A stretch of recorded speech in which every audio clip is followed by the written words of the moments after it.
Good morning students, welcome to next lecture of statistics. In this lecture we are going to discuss about the object of classification. As we learned in previous lecture, हमने classification तक study किया था, primary secondary data study किया था. फिर classification का मतलब क्या था जो हमने ऑलरेडी लास्ट लेक्चर में डिस्कस किया था. क्लासिफिकेशन मीन्स क्या होता है, जो डेटा हमने कलेक्ट कर लिया, मे बी प्राइमरी डेटा था, मे बी सेकेंडरी डेटा था, अब हम क्या करेंगे, इसको ग्रुप करेंगे according to basis of their characteristics. अब जब हमने इसे ग्रुप कर लिया, जैसे फॉर एग्जांपल स्टूडेंट्स किसी भी कॉलेज के हो सकते हैं, ठीक है, पर उसमें हम क्लासेस के बेस पे क्लासिफाई कर देते हैं कि फर्स्ट ईयर का है, बीए फर्स्ट ईयर है, बीएससी फर्स्ट ईयर का स्टूडेंट है. तो on the basis of the courses हम स्टूडेंट को क्लासिफाई करते हैं. उसका मेन ऑब्जेक्ट क्या होता है और क्यों हमें क्लासिफिकेशन की जरूरत पड़ती है, आज हमें वो स्टडी करना है. तो ऑब्जेक्ट्स क्या होता है क्लासिफिकेशन की? फर्स्ट होता है टू सिंप्लीफाई फैक्ट्स. बेसिकली क्या होता है कि हम एक शॉर्ट डेटा बना लेते हैं, शॉर्ट फॉर्म में एक तरीके से डेटा को डिवाइड कर दिया, या ये कह दीजिए सेगमेंट्स में हमने डेटा को डिवाइड कर दिया. जनरली क्या होता है, जैसे स्कूल एंड कॉलेजेस में होते हैं, हम क्लासेस के अकॉर्डिंग सेक्शन बनाते हैं. तो उससे क्या होता है, ये अंडरस्टूड होता है कि एक पर्टिकुलर स्टूडेंट अगर बीएससी का स्टूडेंट है तो ये स्पेसिफाई हो गया कि उसके सब्जेक्ट्स कौन कौन से होंगे, और फिर कौन कौन से प्रोफेसर उसको पढ़ाते होंगे, कौन कौन से पेपर्स उसे देने हैं.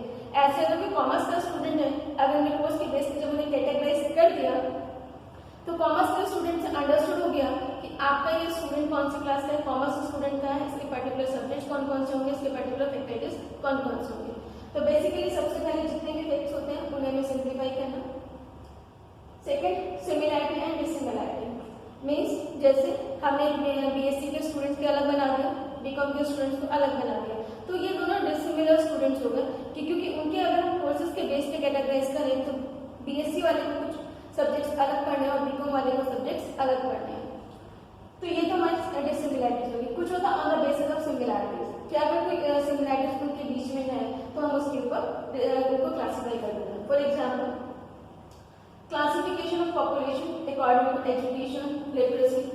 ठीक है, कि अगर हमारे पास क्या है कि हम पूरी पॉपुलेशन को क्लासिफाई कर दें on the basis of there education, कि किसकी कितनी कितनी एजुकेशन है तो उसके बेस पे हमने क्लासिफाई कर दिया.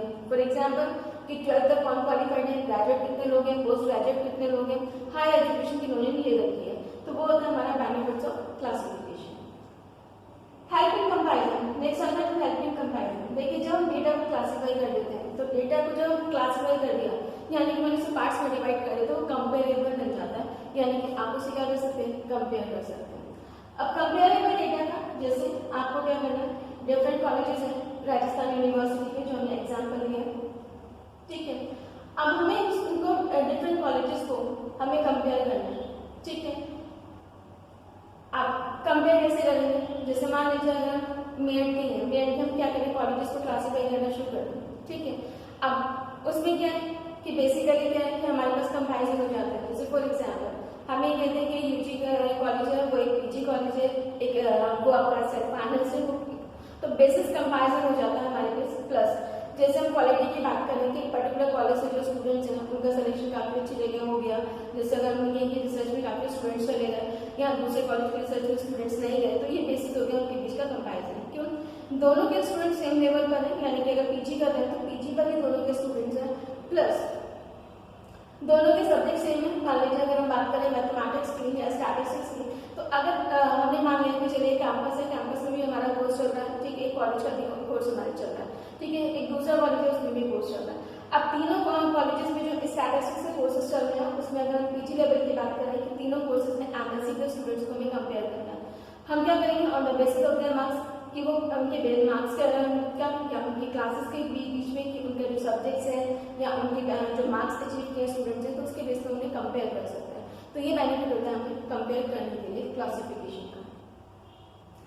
रिलेशनशिप एक्सेस कर लिया, अगर मुझे एक्सेस करने का रिलेशनशिप, ठीक है, मीन्स आपको अगर ये देखना है कि जैसे आप कोई भी क्लासिफिकेशन है, ठीक है, जैसे कोई भी आपका कॉज हो सकता है और उसका कैरेक्टर आया, ठीक है. फॉर एग्जाम्पल मान लीजिए हम कोर्सेज की ही बात करें, ठीक है, चलिए एक यूनिवर्सिटी से अगर हम बात करें, सीसीएस से हर जगह बहुत सारे कॉलेज जो है एप्लीकेशन है, ठीक है. अगर हम बात करें रूरल एरियाज में तो पता चला कि वहाँ पे क्या स्टूडेंट्स नहीं आते या टीचर्स अवेलेबल नहीं है उन्हें पढ़ाने के लिए, ठीक है. अब हमें अगर उसका क्या इम्पैक्ट अगर हमारे पास एक पर्टिकुलर कॉलेज है, वहाँ पे रेगुलर स्टूडेंट जा रहा है, या एक पर्टिकुलर कॉलेज में ही हम बात करें कि कुछ स्टूडेंट रेगुलर जा रहे हैं और कुछ इरेगुलर स्टूडेंट्स हैं, ठीक है। अब रेगुलर स्टूडेंट्स की अगर हम परफॉर्मेंस चेक करें तो बहुत अच्छी आते हैं, इरेगुलर स्टूडेंट्स की परफॉर्मेंस इतनी अच्छी नहीं आती। तो उसका एक रीजन हमें पता चल जाता है, एक रिलेशनशिप उनके बीच में जो एग्जिस्टेंस है वो उस तरीके से हमारा किससे होता है, क्लासिफिकेशन ऑफ डेटा से। यूटिलिटी ऑफ डेटा, यानी कि डेटा का यूज होता है वो बढ़ जाता है हमारा किसकी हेल्प से, क्लासिफिकेशन की हेल्प से। Next, to form the basis of tabulation, ठीक है। मीन्स अब आपका जो टैबुलेशन होगा, ठीक है, यानी कि अब टेबल में जब हम इसे कन्वर्ट करने जाते हैं डेटा को, तो वो हमारे लिए इजी हो जाता है, क्योंकि टैबुलेशन का फर्स्ट स्टेप यही होता है कि हम उसे क्या करें, डेटा को क्लासीफाई करें, ठीक है। अब टैबुलेशन के हमारे पास बेसिस क्या होता है, टैबुलेशन का मतलब क्या होता है, टैबुलेशन का मतलब होता है जो भी डेटा हमने कलेक्ट कर लिया उसे क्लासीफाई भी कर लिया, अब उसे टैबुलर फॉर्म यानी कि टेबल के फॉर्म में हम उसे कन्वर्ट कर देंगे, that is the meaning of tabulation. Tabulation means होता है कि आपने डेटा को कलेक्ट भी कर लिया, क्लासीफाई कर लिया, अब क्लासीफाई करने के बाद उसे टेबल के फॉर्म में कन्वर्ट करेंगे, दैट इज अ टैबुलेशन। सबसे पहले फर्स्ट स्टेप जो होता है हमारा टैबुलेशन का, वो होता है हमारा क्लासिफिकेशन।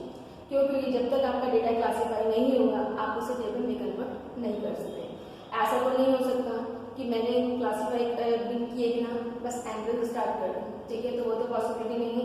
अब उसमें से अगर आपको कुछ चेक करना है कि मान लीजिए मैंने एक सेंसस कलेक्ट करा, अब मुझे देखना है कितने लोग रूरल एरियाज में रहते हैं और कितने लोग टाउन्स में रहते हैं, कितने लोग सिटीज में रहते हैं। अब एक तरीका तो है कि मैंने क्लासीफाई कर लिया कि टाउन्स अलग है, सिटीज अलग है, ठीक है, आपके विलेजेस का या सिटीज का हमने डेटा ले लिया। अब अगर हम इसे क्लासीफाई नहीं करेंगे तो हमने तो डेटा क्या किया, टेबल में आज एंटर करते हुए चले गए, और वहाँ से क्लासीफाई जब तक नहीं होगा तो उस टेबल का हमारे लिए कोई यूज नहीं होता। तो बेसिकली हम ये मान के चलते हैं जो हमारा टैबुलेशन होता है उसका जो फर्स्ट स्टेप होता है वो क्लासिफिकेशन होता है। विदाउट क्लासिफिकेशन आप उसको टैबुलेट नहीं कर सकते।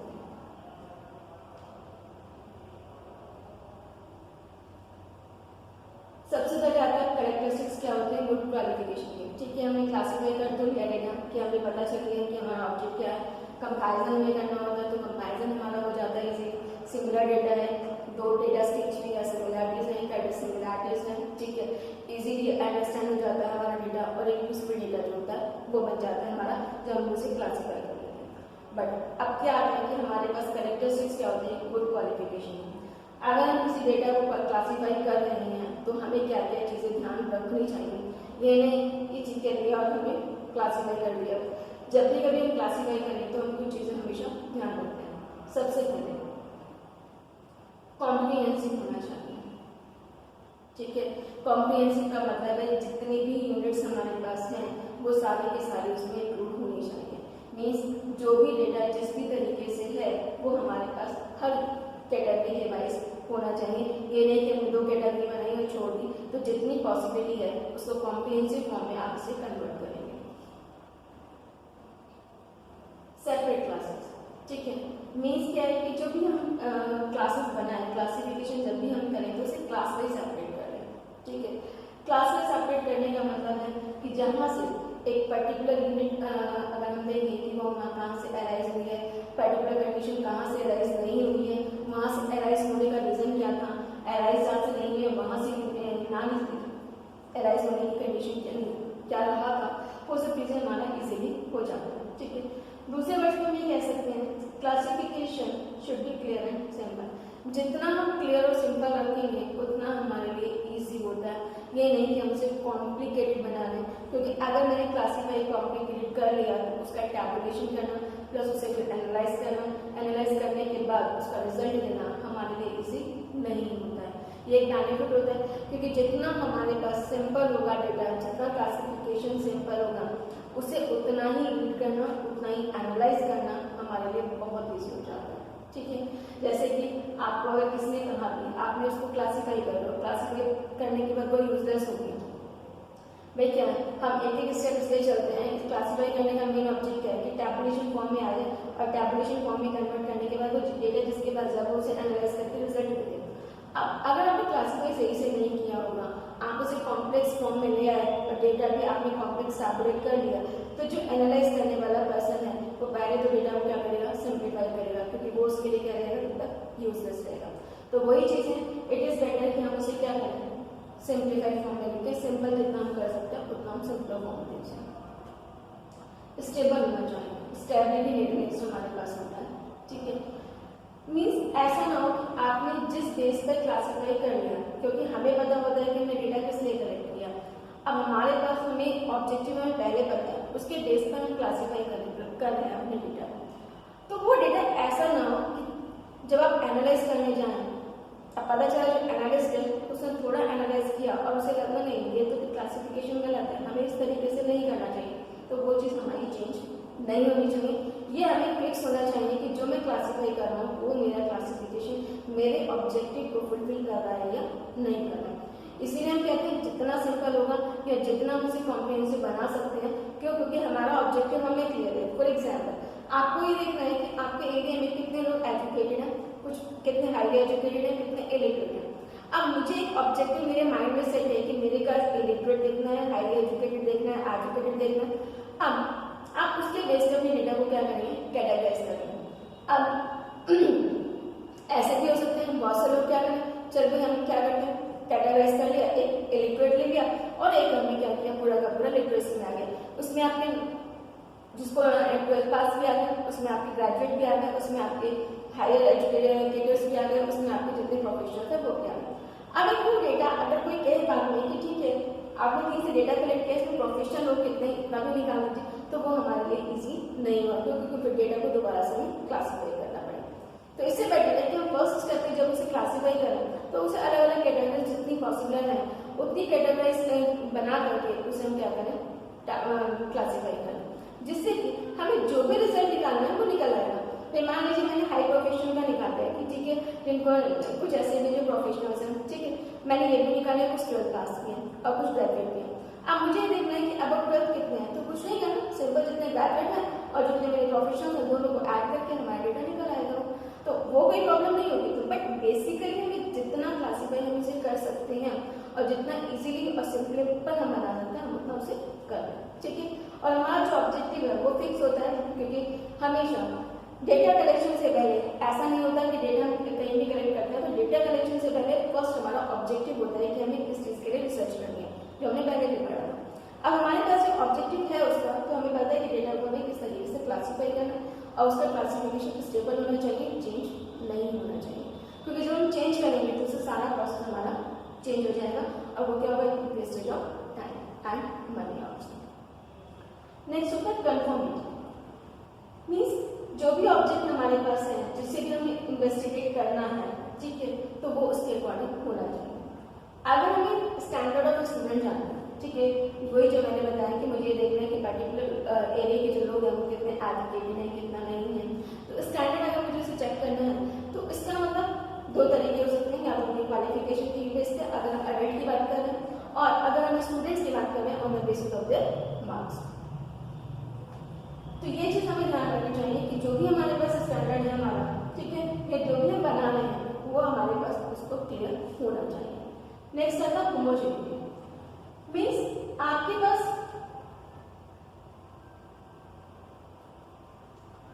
होमोजेनिटी क्लासिफिकेशन करना चाहिए। होमोजेनिटी का मतलब होता है एक टाइप की कैटेगरी एक क्लासिफिकेशन, यानी ये नहीं कि आप मल्टीपल क्लासेस की मल्टीपल कैटेगरी को एक क्लास में डाल दें। इससे क्या होगा, जब हम एनालाइज करके उसका रिजल्ट निकालेंगे तो एनालाइज नहीं हो पाएगा। तो बेटर ये है कि होमोजेनिटी होना चाहिए, यानी जितनी भी यूनिट है, होमोजेनियस क्वालिटी जितनी भी आपके पास है वो एक ही क्लास में होना चाहिए, जिससे कि हम उससे करेक्ट कंक्लूजन निकाल सकते हैं। नेक्स्ट होता है इलास्टिसिटी। इलास्टिसिटी का मतलब होता है कि फ्लेक्सिबल होना चाहिए, ठीक है। आपका डेटा ऐसा ना हो कि बस एप्लीकेट है जो आपने दे दिया बस वही है। फ्लेक्सिबल डेटा होना चाहिए, जो अपनी क्लासिफिकेशन दिया वो इतना फ्लेक्सिबल होना चाहिए कि अगर कोई सर्कमस्टांसेस हमारी चेंज हो रही है तो उसके अकॉर्डिंग हम अपना डेटा भी चेंज कर रहे हैं। नेक्स्ट आता है टाइप्स ऑफ क्लासिफिकेशन। क्लासिफिकेशन के टाइप्स कौन कौन से? देखिए, स्टैटिस्टिकल डेटा को कैरेक्टरिस्टिक्स के बेस पर हम क्लासिफाई करते हैं, ठीक है। जैसे 4 बेसिक टाइप जैसे हम कंसीडर करके चलते हैं, एक तो chronological, second is geographical, third is qualitative and fourth is quantitative classification, ठीक है। फर्स्ट वन आता है क्रोनोलॉजिकल क्लासिफिकेशन। क्रोनोलॉजिकल का मतलब होता है जो अरेंज है अकॉर्डिंग टू ठीक है। टाइम के अकॉर्डिंग हम इसे करेंगे। जनरली जैसे होता है, जैसे बर्थ रेट का हमने एग्जाम्पल दिया है कि बर्थ रेट जो था इंडिया के अंदर 1970 उसके बीच में कितना था। तो बेसिकली क्रोनोलॉजिकल ऑर्डर का मतलब होता है एक टाइम बेस्ड होता है आपको टाइम के अकॉर्डिंग, यानी कि जैसे 72 अगर हम देखना चाहें तो इनकम लोगों की पहले कितनी थी अब कितनी है, तो वो क्रोनोलॉजिकल ऑर्डर हो गया हमारा, तो data according to the time collect करते हैं। नेक्स्ट होता है ज्योग्राफिकल क्लासिफिकेशन। देखिए ज्योग्राफिकल वर्ड अपने आप में स्पेसिफाई करता है अकॉर्डिंग टू द रीजन, वही चीज इसमें आती है हमारे पास। ज्योग्राफिकल क्लासिफिकेशन का मतलब है जो डेटा होगा वो रीजन या उसकी जो जगह है उसके बेस पर होगा। फॉर एग्जाम्पल जैसे आपको प्रोडक्शन ऑफ पैडी देखना है डिफरेंट स्टेट में, पैडी के अंदर बस राइस का प्रोडक्शन होता है, तो डिफरेंट स्टेट्स में जब हम इसका प्रोडक्शन देखेंगे तो हमें उसके अकॉर्डिंग अगर डेटा को कलेक्ट करना है, तो वो क्या है हमारे पास ज्योग्राफिकल रीजन। फॉर एग्जाम्पल अगर हम बात करें साउथ, तो साउथ में हमारे पास क्या होता है, पैडी ज्यादा होता है as compare to eastern region, तो वही चीज हमारे पास आता है कि हम स्टडी अगर हमें करना है according to basis of region, that is a geographical.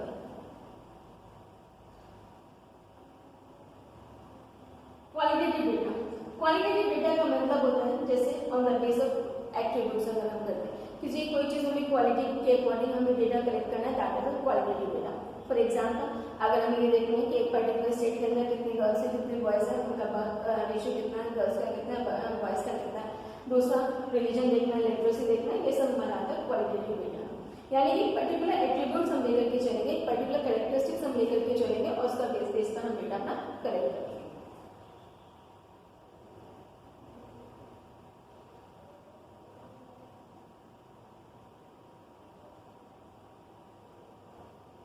Next आता है हमारे पास क्वांटिटेटिव क्लासिफिकेशन।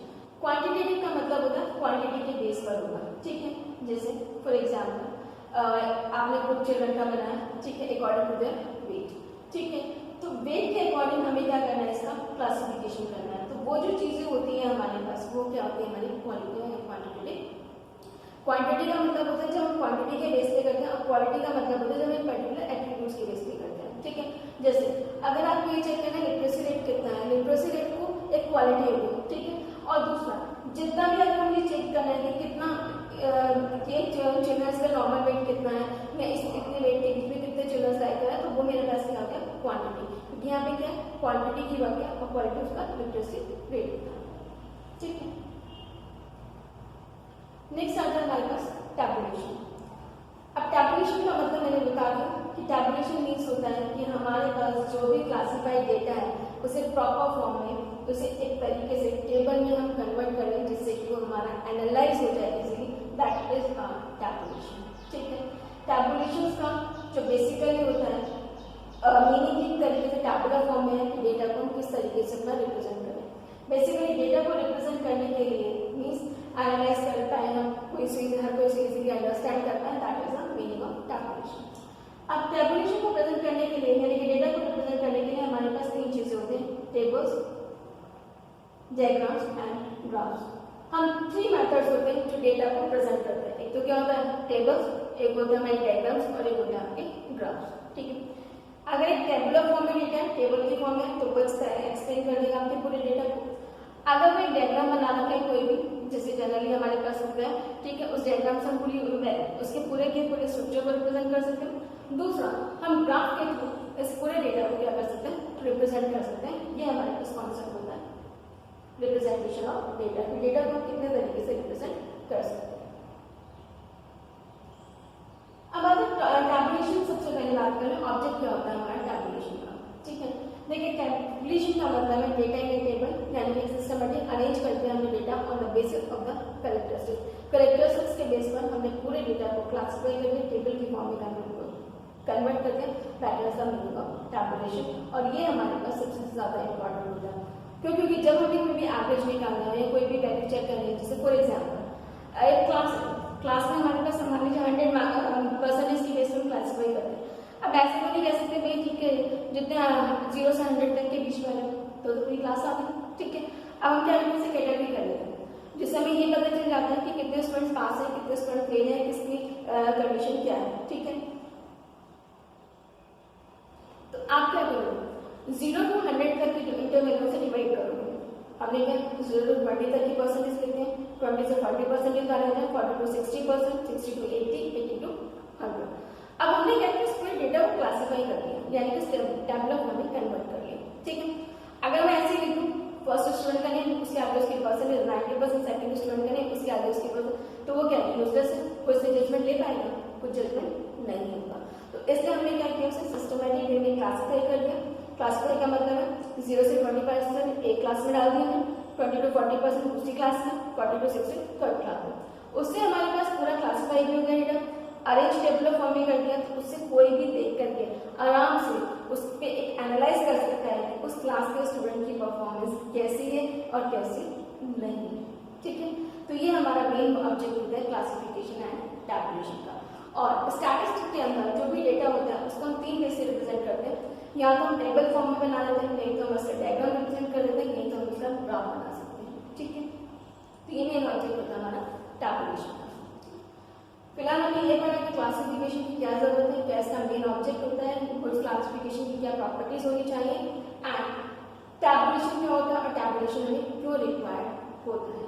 ठीक है, अब नेक्स्ट क्लास में हम लोग कोशिश करेंगे कि जो हमारा एवरेज चैप्टर है उसको न्यूमेरिकल पार्ट को, ठीक है, ये वाला पूरा पार्ट थ्योरेटिकल था जिसमें से क्वेश्चन आपको थ्योरेटिकल आ जाते हैं। ठीक है, अब इसमें कोई भी प्रॉब्लम किसी को भी है तो वो आप मुझे बता सकते हैं, आप कमेंट बॉक्स में स्पेसिफाई कर लीजिए। Thank you.